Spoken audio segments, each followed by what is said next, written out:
तो आज गुस्सेट का पेपर भी हो गया और तुम सभी लोगों ने एग्जाम बहुत अच्छे से दिया होगा। अब बारी आती है पेपर एनालिसिस की और पेपर सॉल्यूशन की। तो पेपर एनालिसिस का जहां तक सवाल है तो आज जो मैक्सिमम क्वेश्चंस आए थे उनमें बहुत सारे क्वेश्चंस पीवाईक्यू से थे। तो जिस किसी ने भी पीवाईक्यू सॉल्व किया होगा लास्ट ईयर 3 या 4 इयर्स का, तो उनको एवरेज 35 क्वेश्चन तो करेक्ट जरूर होने चाहिए। और बात करूं मैं थोड़ी खास कि एक क्वेश्चन ऐसा था इस पूरे पेपर में जिसमें बोनस पॉइंट मिल सकता है, क्योंकि उसका जो आंसर है वह ऑप्शन में ही नहीं था।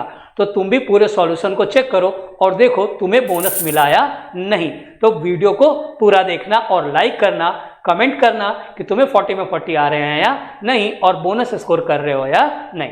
आज गुस्सेट का पेपर हुआ और हम लोग देखने जा रहे हैं उसका solution set number 18।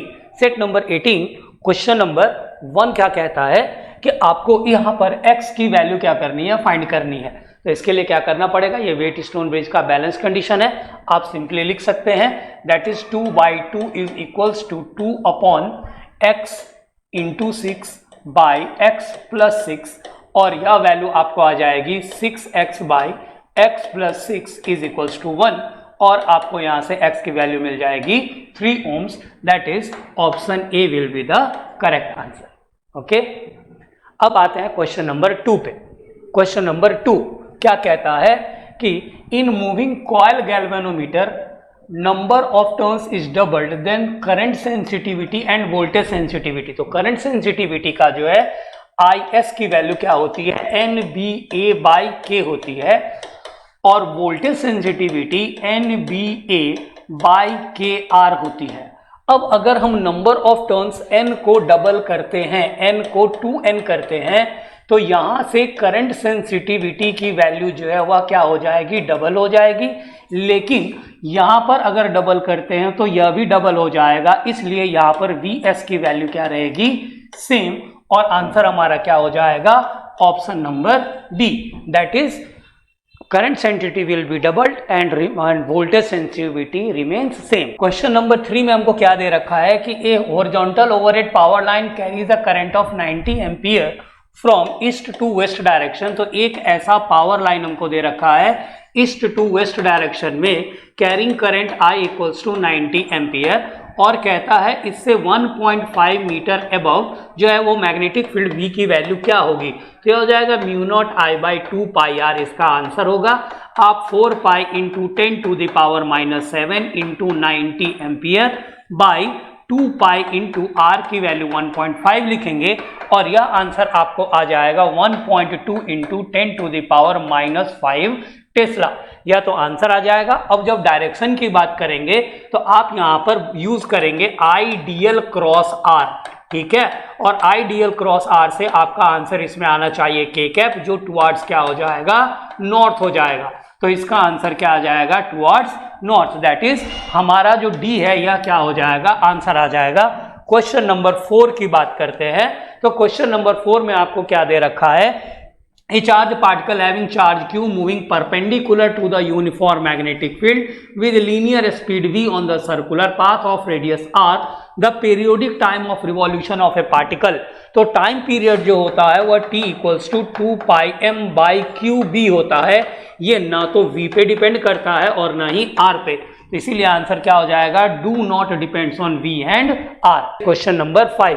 Question number 5 में कहता है a closely bounded solenoid of 800 turns, ये आपको नंबर ऑफ टर्न्स दे रखा है and area of cross section A दे रखा है और करंट की वैल्यू I दे रखी है। पूछता है मैग्नेटिक मोमेंट।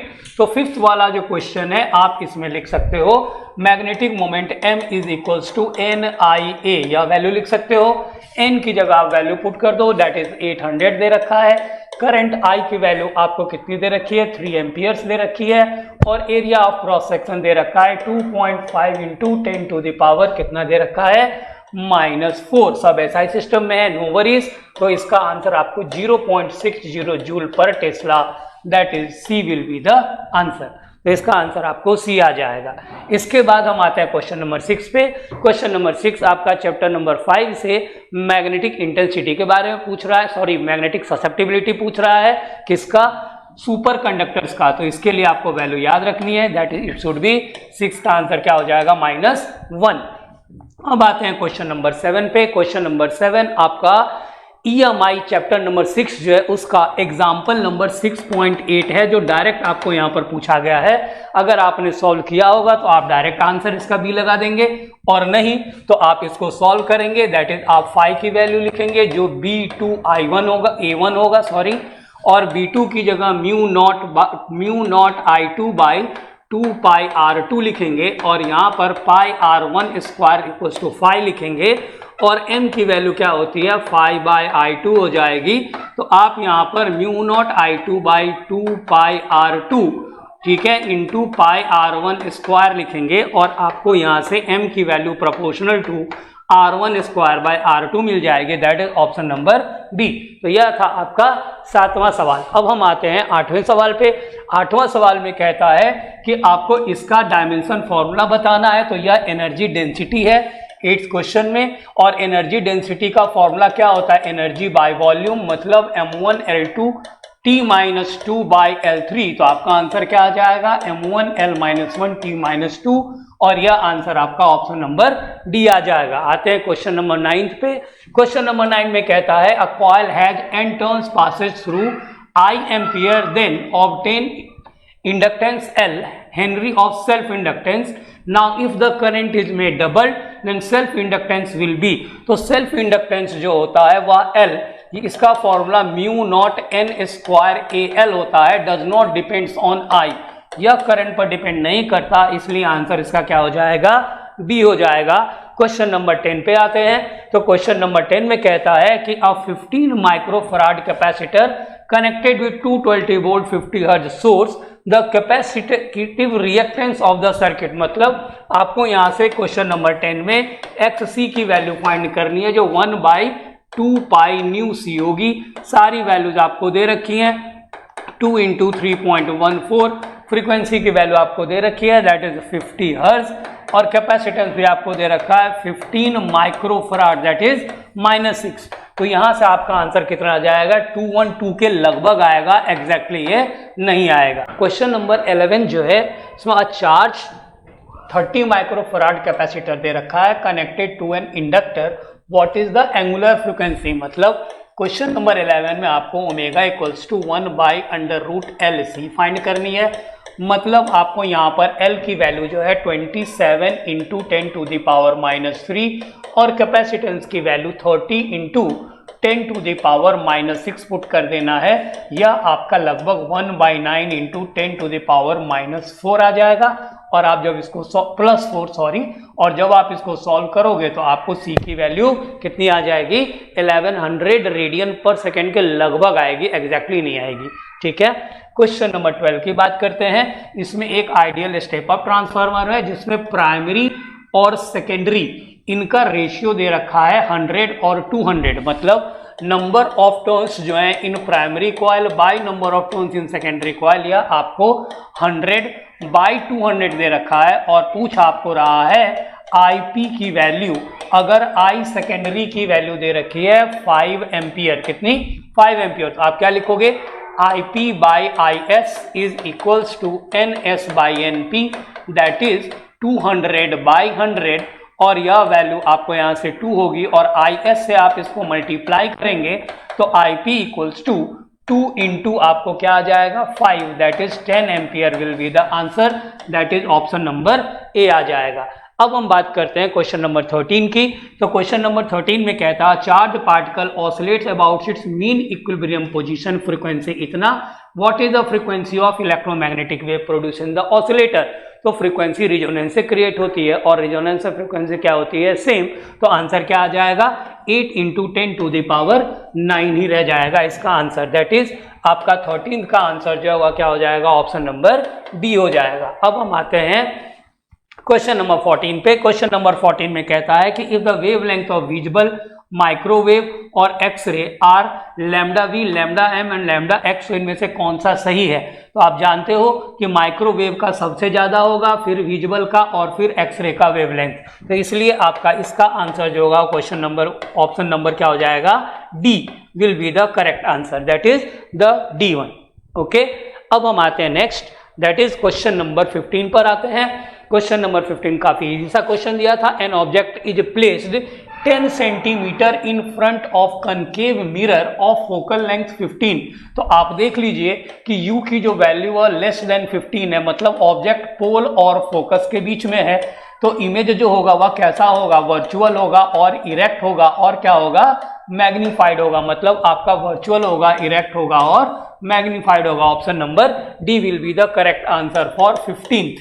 ठीक है, अब हम 16th क्वेश्चन की अगर हम बात करें तो 16th क्वेश्चन में आपको क्या दे रखा है कि एक कंपाउंड माइक्रोस्कोप है जिसका फोकल लेंथ जो है 1 सेंटीमीटर दे रखा है। किसका, ऑब्जेक्टिव का, मतलब ये FO दे रखा है। आई पीस की वैल्यू FE आपको दे रखी है 2 सेंटीमीटर, ट्यूब लेंथ 20 सेंटीमीटर और D की वैल्यू 25 सेंटीमीटर। आपको कहता है मैग्निफिकेशन फाइंड करो।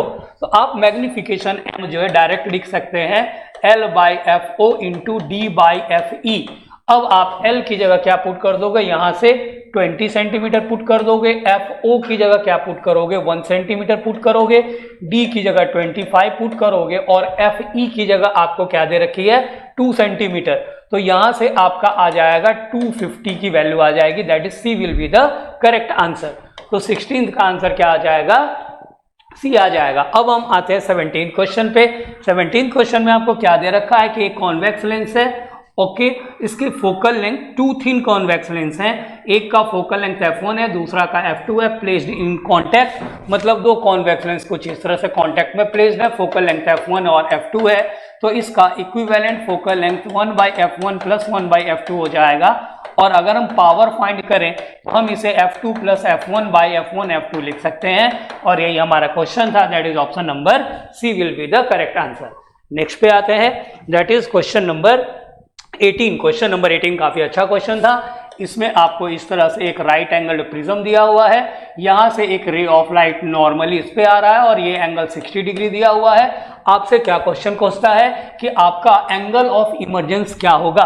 तो आप नॉर्मल है तो आप इसको क्या कीजिए, सीधे यहां ले आइए, यहां नॉर्मल ड्रॉ कीजिए और यहां से इसको बाहर कीजिए। तो यह आपका एयर हो गया, यह आपका ग्लास हो गया। इसको आप 90 डिग्री बना दीजिए। तो यहां से ये 90 डिग्री है, ये 60 है तो ये 60 होगा और ये एंगल आपका 30 डिग्री हो जाएगा। अब आप यहां पर स्नेल्स लॉ यूज कर लीजिए कि sine I by sine R, that is इसको इमर्जेंस कह दीजिए, इज इक्वल्स टू जिसमें गया दैट इज NA बाई जिससे गया NG। अब साइन आई की वैल्यू आप साइन 30 लिख दीजिए। साइन आर आपको फाइंड करना है, NA 1 है और NG की वैल्यू √3 है। तो यहां से आपको R की वैल्यू जो है वह कितनी आ जाएगी, दैट इज साइन R की वैल्यू आपको आ जाएगी √3/2 जो कि साइन 60 होता है। तो R की वैल्यू आपको 60 डिग्री यहां से मिल जाएगी, that is D will be the answer. तो यह आपका 18th क्वेश्चन था।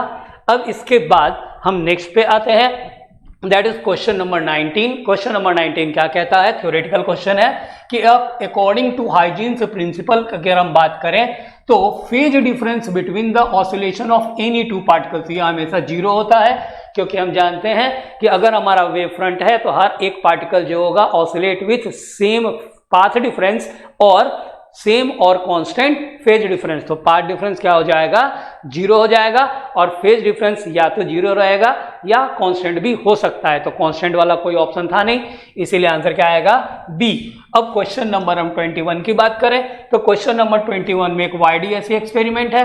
आपको इसमें दे रखा है स्लिट डिस्टेंस स्मॉल d की वैल्यू, कैपिटल D की वैल्यू दे रखी है, distance between central bright and third मतलब ये n की वैल्यू दे रखी है, मेजर्ड टू बी यह आपका x दे रखा है। कहता है डिटरमाइन द वेवलेंथ और ब्राइट फ्रिंज है। तो ब्राइट फ्रिंज के लिए हम लोगों ने पढ़ा है x is equals to ND lambda by D. तो यहां से आप लैम्डा इज इक्वल्स टू क्या लिख देंगे, x into D by N into capital D, ये रहा लैम्डा, तो x into D by N D यही लिखेंगे। अब आपको यहाँ सारे वैल्यूज जो वह दे रखे हैं। x की वैल्यू आपको 1.5 सेंटीमीटर है तो जरूर मीटर में कन्वर्ट करेंगे। स्मॉल d की वैल्यू आपको 0.2 mm दे रखी है तो -3 लगाएंगे। अपॉन n की वैल्यू 3 दे रखी है और कैपिटल D की वैल्यू कितनी दे रखी है, 2 मीटर अवे दे रखी है। Is that clear. अब आप इसको जब सॉल्व करेंगे तो यह आपको 5000 एंगस्ट्रम यह आंसर आएगा, that is option number C will be the correct one. अब हम आते हैं क्वेश्चन नंबर 21 पे, जिसमें क्या कहता है कि हमारे पास एक फोटो इलेक्ट्रिक इफेक्ट है, स्टॉपिंग पोटेंशियल वर्सेस फ्रीक्वेंसी का हमें क्या करना है, ग्राफ ड्रॉ करना है। तो इसका जो हमारा स्लोप होगा वह हमें क्या देगा, तो यह h/e होता है, तो h/e will be the answer.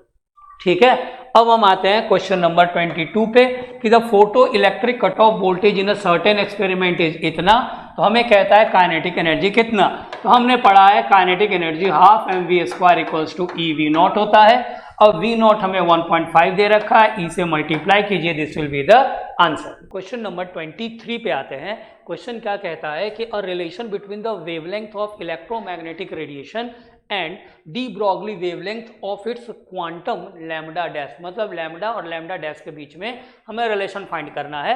तो आप देखो, अगर हम बात करें इलेक्ट्रोमैग्नेटिक वेव्स की, तो उसका जो मोमेंटम होता है P, ठीक है, उसकी वैल्यू जो होती है वह कितनी होती है, that is P is equals to U/c, मतलब आप इसे E/c लिख सकते हैं या h/c लिख सकते हैं, जो h/λ हो जाएगा।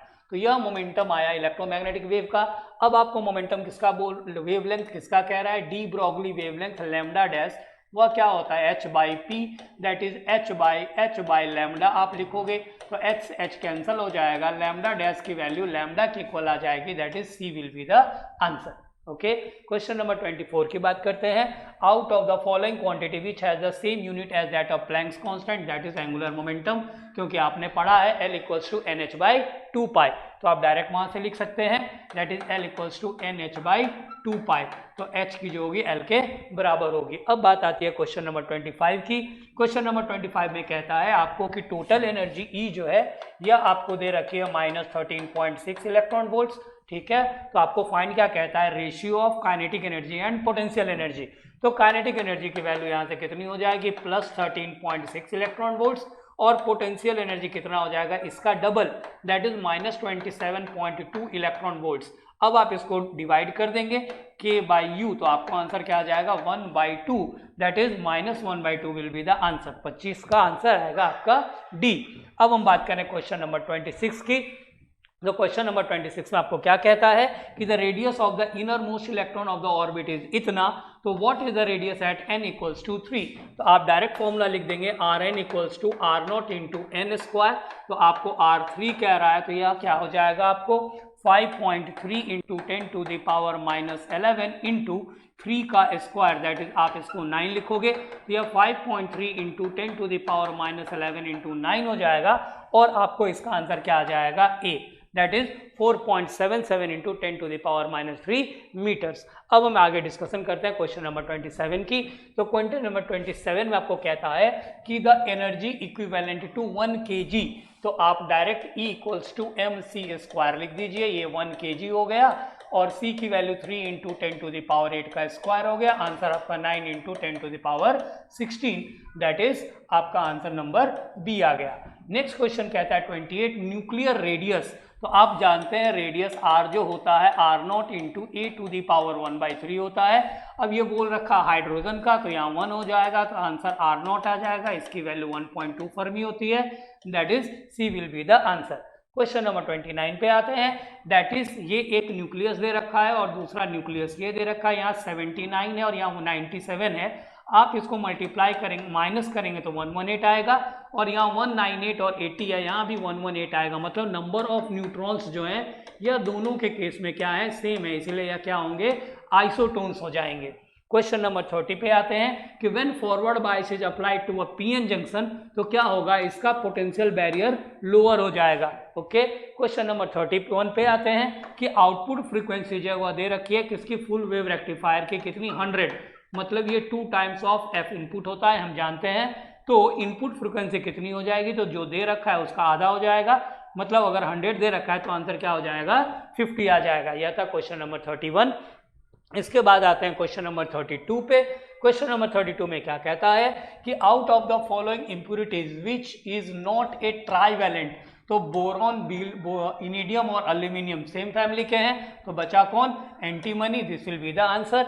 क्वेश्चन नंबर 33 की बात करते हैं। इसमें एक प्रोटॉन दे रखा और एक अल्फा पार्टिकल। प्रोटॉन का मतलब 1h1, अल्फा पार्टिकल का मतलब 2he4। आगे कहता है कि आप इसके एक्सेलरेशन का रेशियो बताइए। तो एक्सेलरेशन ए जो होता है proportional to Q by M होता है। तो आप A P by A alpha बताना है आपको। तो यह Q P by Q alpha into M alpha by M P ऐसा लिख देंगे। चार्ज इसका 1/2 लिखेंगे और ये मास 4/1 लिखेंगे। आंसर आपको 2/1 आ जाएगा। That is B will be the answer. अब क्वेश्चन नंबर 34 में कहता है कि charge Q is placed one of the vertices of the cube. मतलब एक चार्ज यहाँ पर क्यूब के वर्टिसेस पे रखा है और अगर ये क्यूब के वर्टिसेस पे रखा है तो क्वेश्चन कहता है total electric flux passing through the cube. तो क्यूब से कितना फ्लक्स पास करेगा आपको ये बताना है। तो ये जो पार्ट होता है 1/8 पार्ट होता है। तो यह चार्ज शेयर कितना हो गया Q/8। तो फाई की वैल्यू क्या होती है charge enclosed by epsilon naught. तो आंसर आपका क्या आ जाएगा Q/8 epsilon naught will be the answer. That is option number C. ठीक है। अब क्वेश्चन नंबर 35 की बारी। क्वेश्चन नंबर 35 क्या कहता है। क्वेश्चन नंबर 35 में हमको एक इस तरह से दो वायर दे रखे हैं, ये प्लस लैम्डा ये माइनस लैम्डा, इनके बीच का डिस्टेंस 2r दे रखा है। ये पॉजिटिव चार्ज है और ये निगेटिव है और इसके में किसी डिस्टेंस r पे हमको कहता है कि आप टोटल इलेक्ट्रिक फील्ड फाइंड करो। तो पहले आप इसके कारण यहाँ फाइंड करोगे तो इधर की तरफ आएगा, उसकी वैल्यू λ/2πε0 r आ जाएगी। ये निगेटिव है, इसके कारण यहाँ फाइंड करोगे वो भी इधर ही आएगा। तो प्लस λ/2πε0 r आ जाएगा। जब सॉल्व करोगे तो यह आ जाएगा λ/πε0 r। दैट इज आपका option number D will be the correct answer. तो यह था आपका क्वेश्चन नंबर 35। अब हम आते हैं क्वेश्चन नंबर 36 पे। क्वेश्चन नंबर 36 में आपको क्या कहता है कि a parallel plate capacitor with air between the plates has a capacitance of 1 microfarad. जब एयर बिटवीन द प्लेट्स था C0 एप्सिलॉन नॉट A/d तो इसकी वैल्यू 1 कितनी थी पिकोफराड थी। अब क्वेश्चन नंबर कहता है the distance is made double. मतलब स्मॉल d को क्या कर दिया 2d कर दिया और space between them is filled with dielectric constant K। तो आपको कैपेसिटेंस कितना हो गया C मीडियम का दैट इज 2 पिकोफराड। तो क्वेश्चन कहता है K की वैल्यू क्या होगी तो आप लिख दो C medium equals to K epsilon naught A/d dash. अब वैल्यू पुट कर दो यहाँ पर, ये 2 पिकोफराड, K की वैल्यू K और यह पूरी वैल्यू एप्सिलॉन नॉट A/2d ऐसा लिखोगे और यहाँ से K/2 एप्सिलॉन नॉट A/d को थोड़ा अलग से लिख दो।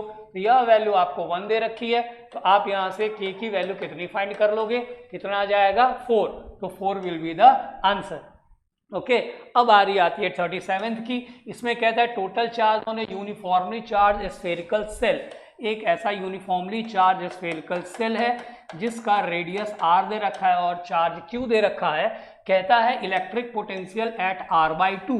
इसके अंदर किसी पोजीशन r/2 पे पोटेंशियल कितना होगा। तो हम जानते हैं कि जो सरफेस पर होगा वही अंदर में भी होगा। मतलब Q/4πε0 r will be the answer. That is Q/4πε0 r will be the answer.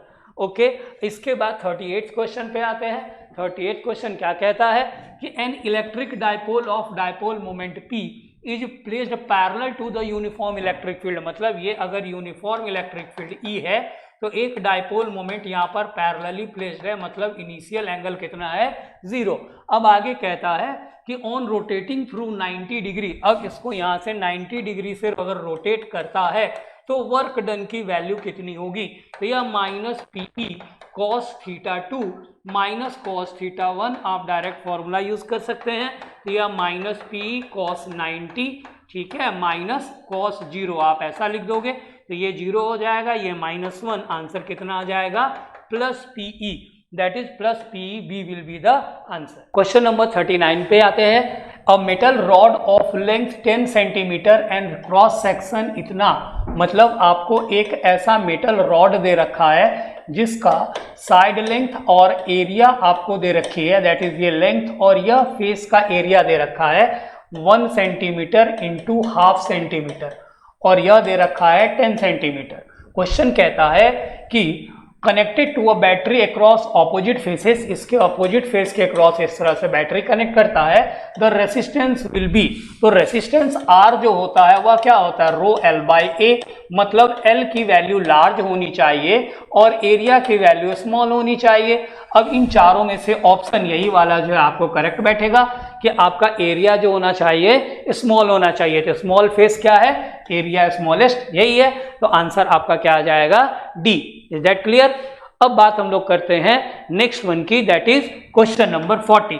Question number 40 में क्या कहता है कि EMF storage battery of A car is 6 volt if internal resistance is इतना, देन मैक्सिमम पावर ड्रॉन। अब यहां पर question में कह रहा है कि पावर मैक्सिमम है, और मैक्सिमम पावर तभी होता है जब ई स्क्वायर बाई 4R होता है। अब ई स्क्वायर की जो वैल्यू है वह 6 दे रखी है और 4 इंटू R आप करेंगे 0.2, तो आपकी वैल्यू या 45 वाट आनी चाहिए, जो ऑप्शन में नहीं है। ठीक है, तो यह मैक्सिमम पावर थ्योरम का फॉर्मूला है, तो यहां से आपका आंसर नहीं आ रहा है, ऑप्शन में नहीं है। लेकिन अगर जिस किसी ने भी इसको P equals to V square by R से सॉल्व किया होगा, दैट इज आप यहां से 6 इंटू 6 बाई 0.2 लिखा होगा, that is the value of R, तो यह आपका 36 इंटू 2 आपका वैल्यू 180 वाट आ रहा है। मतलब कि इस तरह से सॉल्व करने पर आंसर तो आ रहा है, पर यह सही तरीका नहीं है। तो आई होप कि इस क्वेश्चन में बोनस मिलना चाहिए। आपका क्या कहना है कमेंट में जरूर लिखेंगे, क्योंकि यहां पर क्वेश्चन में साफ साफ लिखा है मैक्सिमम पावर, तो मैक्सिमम पावर का फॉर्मूला ये होता है और यहां से आंसर 45 वाट आना चाहिए। ठीक है, इज दैट क्लियर? तो यह था आपके ऑल 40 क्वेश्चंस के सॉल्यूशंस, आपने जरूर चेक किए होंगे। चेक करने के बाद आपके कितने मार्क्स आ रहे हैं कमेंट में जरूर बताइए कि 40 में 40 किसी को आ रहा है या नहीं।